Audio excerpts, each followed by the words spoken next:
Hey, good day everyone. Here's another video by You Can Do It. So today I'm working on my 2010 Chrysler Sebring Limited. I'm going to be doing an oil change.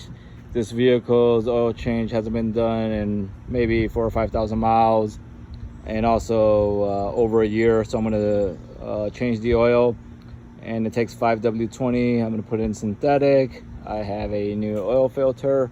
So I'm just gonna show you how to do All right, guys, we're gonna need a 13mm socket. I got my oil. I'm actually using 0W20 because it's summer.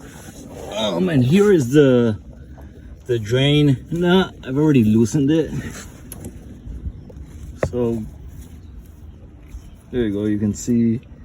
I'm just gonna let that take that out. Drain the oil.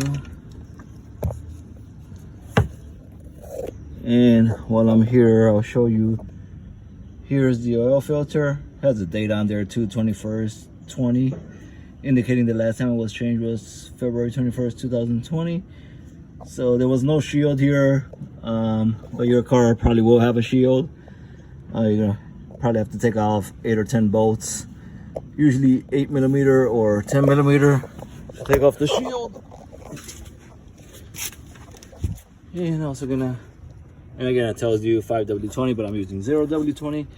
And I'm gonna, that is jammed tight, so I'm gonna get a plier to remove it. All right, guys, I removed the oil cap cover. And what that does is it allows the oil to drain more freely. And we can see it's still draining. And I'm gonna take off the oil filter, swap that out. And let me see. Oh, here's the oil filter, just using a SuperTech part number ST10060. It's compatible with this Chrysler Sebring. All right, guys, so here's my new oil filter. I'm just gonna take a pen, a permanent marker, Sharpie here, and put in today's date.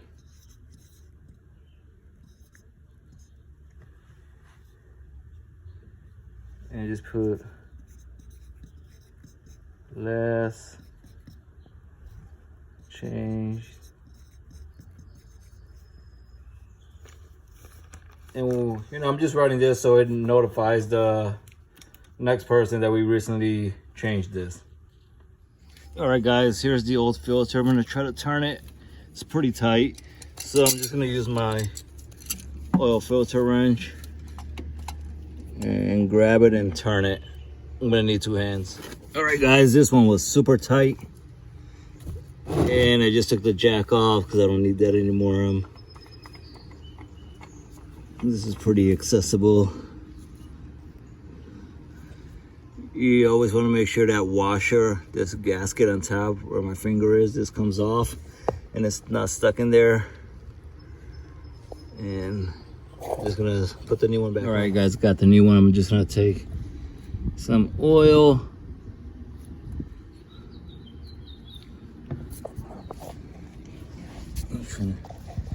Put it on the gasket here. And then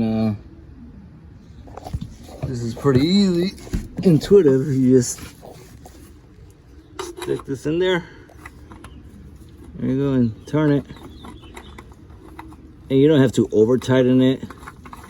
Hand tight, and just, so whenever it's fully hand tightened, I would just give it a 1/4 of a turn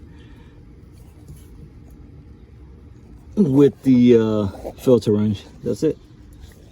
All right, guys, now ready to pour the oil in. Again, I'm gonna be using synthetic mobile. This is pretty much the only one I use. Get great results. And just gonna pour this. I think it's gonna take close to 5, maybe 4.5, and we'll see. All right, guys, got almost the entire thing in there. Yeah, I'm gonna stop and check. All right, guys, taking out the dipstick. Looks like it probably needs a 1/2 quart more, so let me put in a 1/2 quart. Okay, guys, I put in a 1/2 quart more, and now you can see the oil is at a good level. I'm gonna just put this back. All right, guys, so we're pretty much done. I'm just gonna wrap up, clean up, Hopefully this video helped you understand how to change the oil on a 2010 Chrysler Sebring, and I believe the process is the same from 2006 to 2010, and also for Jeep Cherokee, Jeep Wrangler, Jeep Compass, and many other Jeep products.